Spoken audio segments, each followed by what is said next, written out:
নমস্কার, শিক্ষাবিজ্ঞান class 11 semester 1 এর আরও একটা ক্লাসে তোমাদের সকলকে স্বাগত জানাই। আগের ক্লাসে আমরা দেখেছিলাম সংকীর্ণ ও ব্যাপক অর্থের শিক্ষা কী, তার বৈশিষ্ট্য এবং পার্থক্য সম্পর্কে জেনেছিলাম। যদি তোমরা এই ক্লাসগুলো না দেখে থাকো তো তোমরা সবার প্রথমে ওই ক্লাসগুলো দেখে এসো, তারপরে এই ক্লাসটা দেখো। তোমরা এই ক্লাসগুলো আমার চ্যানেলেই পেয়ে যাবে বা ডেসক্রিপশানে লিঙ্ক দেওয়া থাকবে, সেখান থেকে গিয়ে তোমরা দেখতে পারো। তো এতদিন আমরা করছিলাম তোমাদের যে গ্রুপ এ আছে, গ্রুপ এ ইউনিট 1-এর যে চ্যাপ্টার এটা ছিল, যেটা প্রথম চ্যাপ্টার ছিল, যে শিক্ষার অর্থ ধারণা, এগুলো আমরা করছিলাম। ওটা কমপ্লিট হয়ে গেছে। ওটা হওয়ার পর আমরা চ্যাপ্টার বিয়েতে এসেছি, যেখানে আছে শিক্ষার লক্ষ্য, এইমস অফ এডুকেশন। তো তারই একটা ভাগ আমরা আজকে দেখব, যেটা হচ্ছে শিক্ষার লক্ষ্য। তার মধ্যে কী আছে, ব্যক্তিতান্ত্রিক লক্ষ্য এবং সমাজতান্ত্রিক লক্ষ্য। এই দুটো জিনিস আজকে আমরা দেখব। তো তোমরা যারা এখনও পর্যন্ত চ্যানেলটা সাবস্ক্রাইব করোনি, চ্যানেলটা সাবস্ক্রাইব করে নাও, না হলে এই যে ক্লাসের ভিডিওগুলো আমি দিচ্ছি, সেগুলো তোমাদের কাছে গিয়ে পৌঁছাবে না। এটা নিশ্চয়ই তোমরা সবাই জানো। তো তোমরা প্রত্যেকেই সাবস্ক্রাইব করে নাও। তো চলো দেখি যে আজকের ক্লাসে আমরা কী কী জানবো। আজকের এই ক্লাসে আমরা জানবো শিক্ষার লক্ষ্য বলতে আমরা কী বুঝি, শিক্ষার লক্ষ্যের ক্রমবিবর্তন। মানে শিক্ষা যে বিভিন্ন যুগ থেকে, ধরো আদিম যুগ থেকে এখন এই আমাদের আধুনিক যুগ পর্যন্ত কীভাবে শিক্ষার লক্ষ্যের ক্রমবিবর্তন হয়েছে, কীভাবে শিক্ষার লক্ষ্য পরিবর্তন হয়েছে, সে সমস্ত জিনিসগুলো জানবো। তাছাড়াও আমরা কি জানবো, বিভিন্ন দার্শনিক মতবাদ অনুযায়ী শিক্ষার লক্ষ্য জানবো। মানে যে দার্শনিক যে বিভিন্ন শাখাগুলি আছে, যেমন ধরো ভাববাদ, প্রকৃতিবাদ, এই সমস্ত তাদের যে মতবাদ অনুযায়ী শিক্ষার লক্ষ্য কী, সেগুলো জানবো। এছাড়াও জানবো যে শিক্ষার ব্যক্তিতান্ত্রিক লক্ষ্য কী আছে, শিক্ষার সমাজতান্ত্রিক লক্ষ্য কী আছে, এবং সবার শেষে কিছু প্রশ্ন উত্তর দেখে নেব, যেগুলি আমাদের পরীক্ষায় আসতে পারে, যেগুলি পড়ে তোমরা খুব ভালো মার্কস আনতে পারো পরীক্ষায়। তো চলো দেখি শিক্ষার লক্ষ্য বলতে আমরা কী বুঝি। এই যে কথাটা এখানে আছে শিক্ষার লক্ষ্য, তো সবার প্রথমে আমাদেরকে জানতে হবে লক্ষ্যটা কী। লক্ষ্য, যার ইংরাজি অর্থ আমরা জানি যে গোল। মানে আমরা অনেক সময় এটা ব্যবহার করি না, যে আমাদের লাইফের গোল কী হবে বা আমাদের লাইফের লক্ষ্যটা কী, ঠিক আছে? তো লক্ষ্য মানে কি? লক্ষ্য মানে হচ্ছে এমন একটা কাঙ্ক্ষিত অবস্থা বা উদ্দেশ্য যেখানে আমরা পৌঁছতে চাইছি, তাই তো? আমরা এখন পড়াশোনা করছি, আমরা পড়াশোনা করে নিশ্চয়ই আমরা চাইছি যে আমরা খুব ভালো চাকরি করব, বা আমরা টিচার হব, বা কেউ আরও অন্য কিছু হতে চাইছে। তো সেই যে হতে চাইছি, জিনিসটা হতে চাইছি, সেটাই হচ্ছে আমাদের লক্ষ্য, তাই না? তুমি যে টিচার হতে চাইছো, সেটাই তোমার লক্ষ্য, যে তুমি টিচার হচ্ছ। তো তেমনই বলতে চাওয়া হচ্ছে যে শিক্ষার লক্ষ্যটা কী, মানে শিক্ষা অর্জন করে, অ্যাকচুয়ালি শিক্ষার লক্ষ্য মানে হচ্ছে শিক্ষা অর্জন করে যে আমরা যে ফলাফলটা আমরা অর্জন করতে চাইছি শিক্ষার মাধ্যমে, সেটাই হচ্ছে শিক্ষার লক্ষ্য। তো এখানে সেটাই বলা হচ্ছে, দেখো, শিক্ষার মাধ্যমে যে নির্দিষ্ট উদ্দেশ্য বা কাঙ্ক্ষিত ফলাফল অর্জন করতে চাওয়া হয়, তাকে শিক্ষার লক্ষ্য বলা হয়। ঠিক আছে, এগুলো আমরা জানলাম, এগুলো একদম বেসিক জিনিস। তো চলো এবার আমরা দেখি যে শিক্ষার লক্ষ্যের ক্রমবিবর্তন, মানে বিভিন্ন যুগে যুগে শিক্ষার লক্ষ্য কীভাবে পরিবর্তিত হয়েছে। প্রথমেই আছে আদিম যুগ, একদম আদিম যুগে, ঠিক আছে? তো আদিম যুগে শিক্ষার লক্ষ্য বলতে আমরা এখানে কী বুঝি, দেখো, আদিম যুগে কি কোনো মানে স্কুল কলেজ এসব কিছু ছিল না, তাই না? তো তখন কীরকম হতো, তখন মানুষ গুহায় বসবাস করতো, জঙ্গলে বসবাস করতো। তাহলে সেই সময় মানুষের শিক্ষার লক্ষ্যটা কী হবে? সেই সময় দেখো, সেই সময় যে একদম বেসিক যে নিডটা তাদের শিক্ষার, সেটা হচ্ছে নিজেদেরকে রক্ষা করা, তাই না? বিভিন্ন বন্য প্রাণী থেকে বলো, বা বিভিন্ন প্রতিকূল পরিস্থিতি যেগুলো আসতো, সেখান থেকে নিজেদেরকে রক্ষা করা, এর জন্যই তো শিক্ষা গ্রহণ করতো তারা। আর কি হতে পারে, তারা এবং তাদেরকে বেঁচে থাকার জন্য খাদ্য সংগ্রহ, ঠিক আছে? এই দুটো হচ্ছে মেন এখানে, আত্মরক্ষা বা নিজেদেরকে রক্ষা করা, নিরাপত্তা, এসব বলতে পারো। আর একটা কি, খাদ্য সংগ্রহ। এই দুটো ছিল প্রধান লক্ষ্য একদম। কারণ আদিম যুগে তো এছাড়া আর কোনো লক্ষ্য এখানে দেখতে পাওয়া যায় না, কারণ আদিম যুগে তো এমন না যে কোনো চাকরি ওরা করবে বা এরকম কিছু ছিল না। তাই এখানে কি বলা হচ্ছে, আদিম যুগে শিক্ষার কোনো সুনির্দিষ্ট বা নিয়ন্ত্রিত ব্যবস্থা ছিল না, এমনটা আমরা সবাই জানি। সেই সময় মানুষের শিক্ষার মূল লক্ষ্য ছিল আত্মরক্ষা, নিজেদেরকে প্রোটেক্ট করা, কোথা থেকে, বন্যপ্রাণী ও প্রতিকূল প্রকৃতির হাত থেকে নিজেকে বাঁচিয়ে রাখার বিভিন্ন কৌশল অর্জন করা, এবং খাদ্য সংগ্রহ করে টিকে থাকাই ছিল আদিম শিক্ষার প্রধান উদ্দেশ্য। তো তোমরা এই পাশের ছবিটা দেখতে পারো, ছবিটা দেখে তোমরা কিছুটা ধারণা লাভ করতে পারবে যে আদিম যুগের মানুষরা কেমন ছিল এবং তাদের লক্ষ্যটা কী হতে পারে এখানে। চলো নেক্সট আমরা দেখি যে প্রাচীন যুগে, আদিম যুগের পর প্রাচীন যুগে শিক্ষার লক্ষ্যটা কী ছিল। এই সময় মানুষ একটু ডেভেলপ হয়ে গেছিলো, এবং এখানে বিভিন্ন যুগ আমরা দেখতে পাই, যেমন বৈদিক যুগ, ব্রাহ্মণ্য যুগ, বৌদ্ধ যুগ, এই সমস্ত যুগগুলো আমরা দেখতে পাই এখানে। তো আমরা প্রথমেই দেখি যে বৈদিক যুগ ও ব্রাহ্মণ্য যুগে শিক্ষার লক্ষ্য কীরকম ছিল। তো এইগুলো সম্পর্কে হয়তো তোমরা হিস্ট্রিতে কিছু কিছু পড়েছো, ইতিহাসে পড়েছো, বা হয়তো এগুলো সম্পর্কে এডুকেশনে তোমাদের শিক্ষাবিজ্ঞানের মধ্যেও আছে। আরও পরে পরে যখন তোমরা পড়বে তখন এই সমস্ত যুগের শিক্ষা কেমন ছিল, এই সমস্ত বিষয় নিয়ে তোমরা আরও বিস্তারিত জানবে। কিন্তু এখানে কিছুটা তোমরা জেনে নাও যে অ্যাকচুয়ালি এখানে শিক্ষার লক্ষ্যটা কীরকম ছিল। এখানে কিছুটা অংশই তোমাদের দেওয়া আছে। তো দেখো, বৈদিক ও ব্রাহ্মণ্য যুগের শিক্ষা ছিল গুরুকুল কেন্দ্রিক। মানে এই পাশের ছবিটা তো তোমরা দেখলে বুঝতে পারবে, একজন গুরু আছে এবং পাশে অনেকজন স্টুডেন্ট আছে বা শিষ্য আছে, তাই তো? তো এখানে যে শিক্ষা ব্যবস্থা ছিল সেটা গুরুকুল কেন্দ্রিক ছিল, মানে গুরু শিষ্যের মতো সম্পর্ক ছিল এখানে শিক্ষক শিক্ষার্থীর মধ্যে। তো এই সময়কার তাহলে শিক্ষার লক্ষ্যটা কী ছিল? এই সময় শিক্ষার লক্ষ্য ছিল আত্মোপলব্ধি। কারণ বৈদিক যুগে ব্রাহ্মণ্য যুগে কেমন ছিল, অনেকটা জিনিসটা বেদ নির্ভর ছিল বা উপনিষদ নির্ভর ছিল, তাই না? তো এই সমস্ত গ্রন্থ নির্ভরগুলো ছিল। এই জন্য এখানে শিক্ষার যে পরম লক্ষ্য বা চরম লক্ষ্য সেটা কী ছিল? আত্মোপলব্ধি। মানে কি, নিজের সম্পর্কে জানা বা নিজেকে জানা, আর কি পরমাত্মার সঙ্গে মিলিয়ে দিয়ে নিজেকে মোক্ষ বা মুক্তি লাভ করা। আত্মোপলব্ধির মধ্যে দিয়ে নিজের মোক্ষ লাভ করা বা মুক্তি লাভ করাই ছিল এই যুগের বৈদিক যুগের বা ব্রাহ্মণ্য যুগের শিক্ষার মূল লক্ষ্য। আর কি বলছে, ব্রাহ্মণ্য যুগে পরাবিদ্যা ও অপরাবিদ্যার মাধ্যমে ব্যক্তিসত্তার বিকাশ ছিল শিক্ষার অন্যতম লক্ষ্য। তো যদি শুধুমাত্র বৈদিক যুগে পড়ে তোমরা কি লিখবে? আত্মোপলব্ধি লিখতে পারো বা মোক্ষ লাভ লিখতে পারো। আর ব্রাহ্মণ্য যুগে এলে তোমরা লিখতে পারো যে আত্মোপলব্ধি। এই দুটোই মানে কিছুটা সিমিলার টাইপের এখানে ছিল, ওই জন্য এই দুটো পয়েন্টকে আমি এক কাজে করে দিয়েছি। আর এখানে ব্রাহ্মণ্য যুগে কী বলছে? পরাবিদ্যা অপরাবিদ্যা, এই দুটো টার্ম। পরাবিদ্যা, পরাবিদ্যা মানে হচ্ছে বিভিন্ন যে ধর্মীয় যে গ্রন্থগুলো আছে সেইগুলো সম্পর্কে যে শিক্ষা অর্জন করা, এটা হচ্ছে পরাবিদ্যার কিছুটা অংশের মধ্যে পড়ে। আর অপরাবিদ্যা মানে কি? অপরাবিদ্যার মধ্যে কী পড়ে জানো তো? অপরাবিদ্যার মধ্যে তোমাদের ওই সাহিত্য, ব্যাকরণ, কলাবিদ্যা, মানে যেগুলো যেগুলো আত্মোপলব্ধি ছাড়া, যেগুলো মানে অপরাবিদ্যার মধ্যে যেগুলো পার্থিব যে সমস্ত বিষয়গুলো আছে, ঠিক আছে, যেগুলো আমরা আমাদের চোখের সামনে আছে, পার্থিব যে বিষয়গুলো আমরা জগতের মধ্যে পেয়ে থাকি, সেই জিনিসগুলো এখানে বলা হচ্ছে। এর মধ্যে সাহিত্য, ব্যাকরণ, কলাবিদ্যা, চিকিৎসা, জ্যোতির্বিদ্যা, এই সমস্ত বিষয়গুলো অপরাবিদ্যার মধ্যে আসে। তো ব্রাহ্মণ্য যুগের এই দুটো কিওয়ার্ডকে তোমরা মনে রাখবে, পরাবিদ্যা অপরাবিদ্যা, এখান থেকে কোশ্চেন আসে, ঠিক আছে? তো নেক্সট হচ্ছে বৌদ্ধ যুগ। বৌদ্ধ যুগের শিক্ষার লক্ষ্য কী ছিল? বৌদ্ধ বৌদ্ধ শিক্ষা ব্যবস্থার শিক্ষার মূল লক্ষ্য ছিল অবিদ্যা বা অজ্ঞানতাকে দূরীভূত করে জীবনের চরম লক্ষ্য অর্থাৎ নির্বাণ বা পরিনির্বাণ লাভ করা। তো একদম এখান থেকে কিন্তু এমসিকিউ খুব আসে। তোমরা এই যে আমি যেগুলো কালার করে দিয়েছি ওয়ার্ডগুলো, এইগুলো তোমরা ভালোভাবে মনে রাখবে। বৌদ্ধ যুগের শিক্ষার মূল লক্ষ্য ছিল নির্বাণ লাভ করা বা পরিনির্বাণ লাভ করা, ঠিক আছে? পাশের ইমেজটা দেখে তোমরা বুঝতে পারবে এখানে কিছুটা যে বৌদ্ধ যুগের শিক্ষা ব্যবস্থা কেমন ছিল এখানটায়। আর এছাড়াও চার আর্য সত্যের জ্ঞান লাভ, নৈতিক চরিত্র গঠন, সমাজসেবামূলক গুণাবলীর বিকাশ সাধন বৌদ্ধ শিক্ষার অবিচ্ছেদ্য অংশ ছিল। তো এই জিনিসগুলো মনে রাখলে এখানটা থেকে বিভিন্ন এমসিকিউ কোশ্চেনগুলো যে তোমাদের আসে সেগুলো তোমরা অ্যান্সার ইজিলি করতে পারবে। তো তোমরা জাস্ট এই কিওয়ার্ডগুলো মনে রাখো। নেক্সট হচ্ছে ইসলামিক শিক্ষা। এটা হচ্ছে মধ্যযুগের মধ্যে পড়ছে ইসলামিক শিক্ষা, ঠিক আছে? ইসলামিক যুগে বা ইসলামিক শিক্ষা কেমন ছিল, ইসলামিক শিক্ষার মানে ইসলামিক শিক্ষার লক্ষ্য কেমন ছিল? মধ্যযুগে মূলত মক্তব ও মাদ্রাসার মাধ্যমে শিক্ষা প্রদান করা হতো। মক্তব মাদ্রাসা সম্পর্কে তোমরা ইতিহাসে আশা করি পড়েছো। মক্তব মাদ্রাসা যে ইসলামিক শিক্ষার যে শিক্ষা প্রতিষ্ঠান, মক্তব এবং মাদ্রাসা বলা হতো তাকে। এই সময় শিক্ষার মূল লক্ষ্য ছিল ধর্মীয় ও নৈতিক জ্ঞান অর্জন করা। ইসলাম সম্পর্কে যে ধর্মীয় জ্ঞান, সেই সমস্ত জ্ঞান দেওয়া হতো মক্তব এবং মাদ্রাসাতে। আর কী হতো, বিভিন্ন যে নৈতিক জ্ঞান, সেই নৈতিক জ্ঞানগুলো এখানে শিক্ষার্থীদেরকে দেওয়া হতো, যা মুক্তির পথ হিসেবে বিবেচিত হতো, ঠিক আছে? এর পাশাপাশি ইসলামিক সংস্কৃতির সংরক্ষণ, জ্ঞান অর্জন এবং বৈষয়িক বা পার্থিব উন্নতি লাভ করে ভবিষ্যতের জন্য নিজেকে প্রস্তুত করাও এই শিক্ষার উদ্দেশ্য ছিল। তো ইসলামিক শিক্ষার যদি বলে যে ইসলামিক শিক্ষা মতে বা ইসলামিক শিক্ষার লক্ষ্য কী ছিল, তোমরা লিখবে ধার্মিক ও নৈতিক জ্ঞান অর্জন করা। একদম বেসিক্যালি একদম এরকম জিনিসগুলো মনে রাখো, তোমরা ইজিলি অ্যান্সার করতে পারবে পরীক্ষাতে।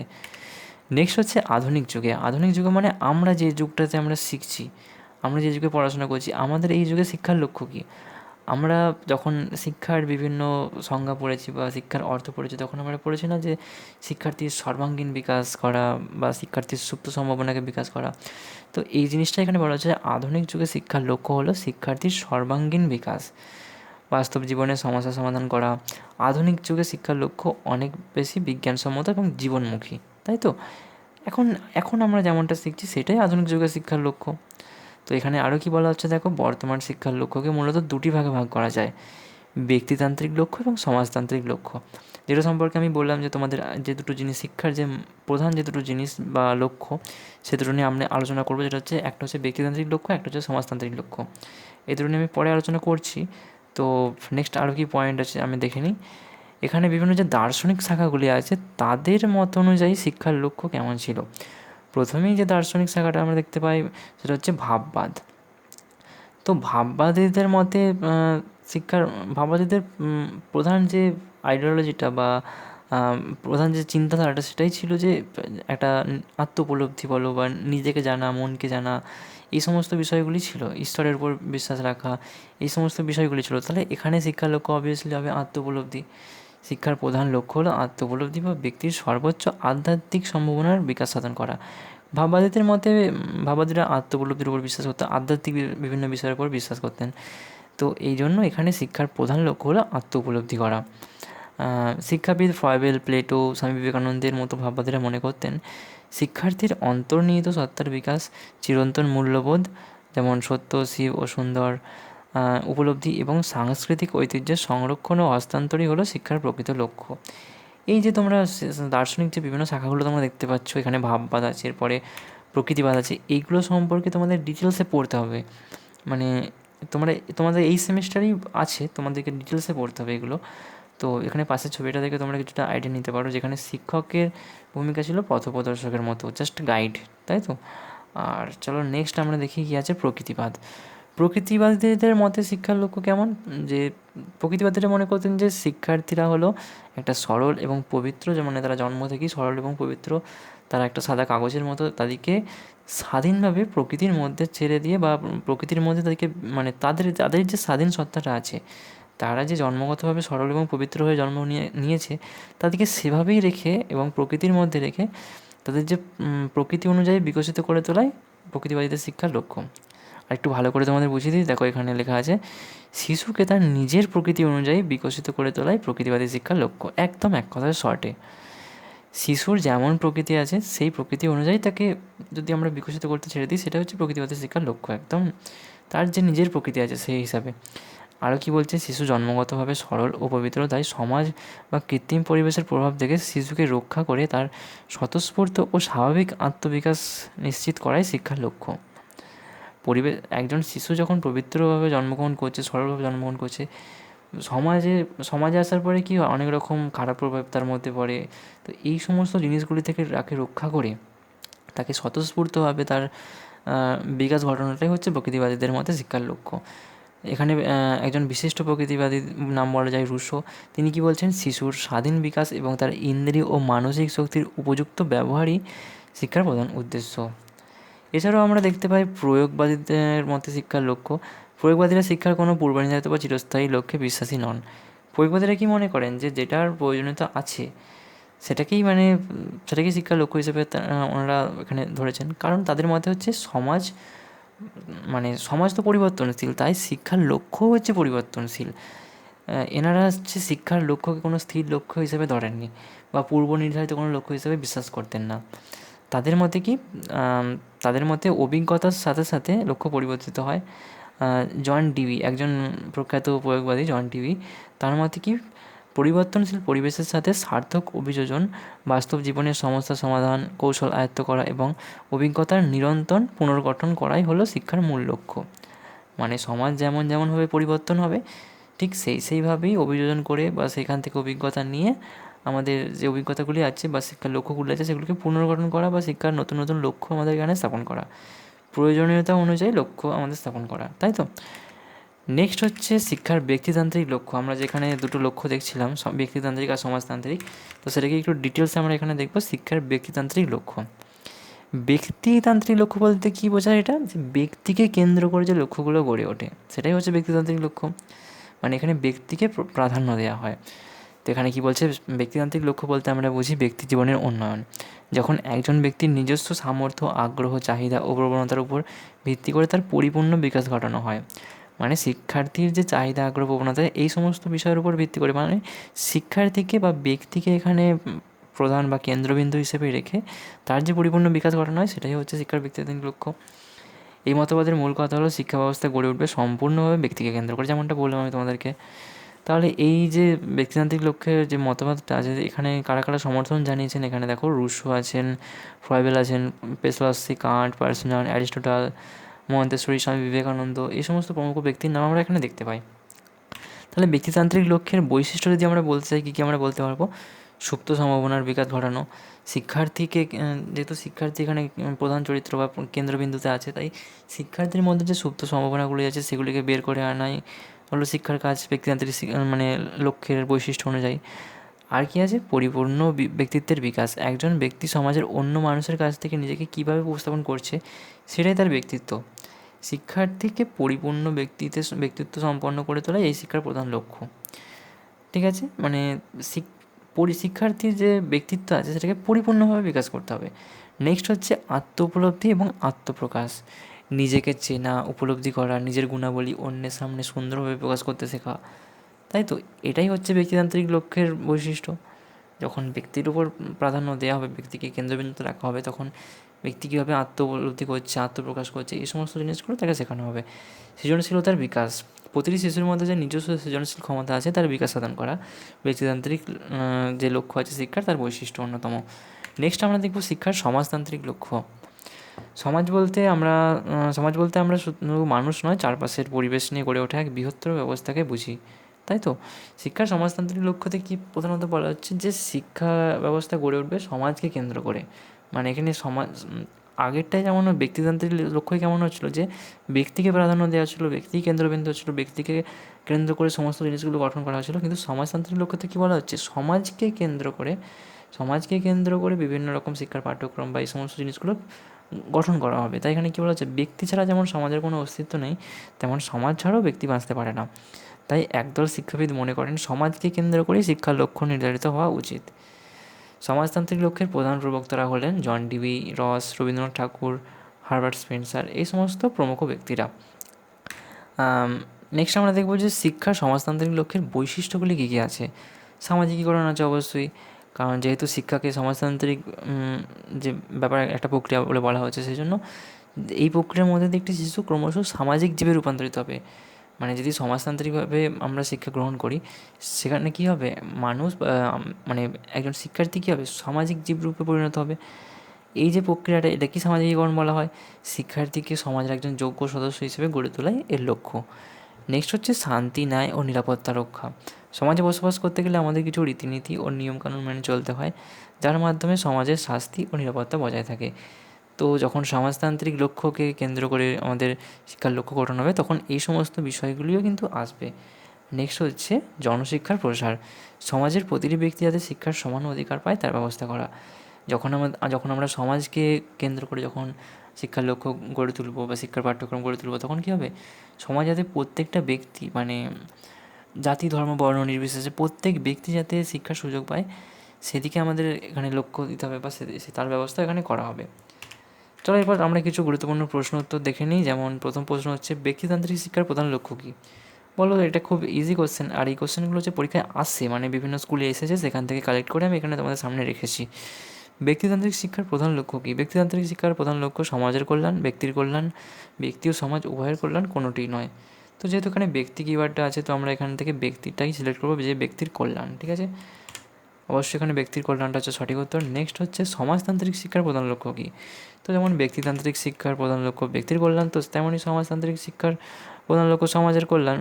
তাই তো, নেক্সট হচ্ছে এটা সমাজের কল্যাণ। নেক্সট আমাদের কোশ্চেন হচ্ছে, আদিম যুগের শিক্ষার প্রধান লক্ষ্য কী?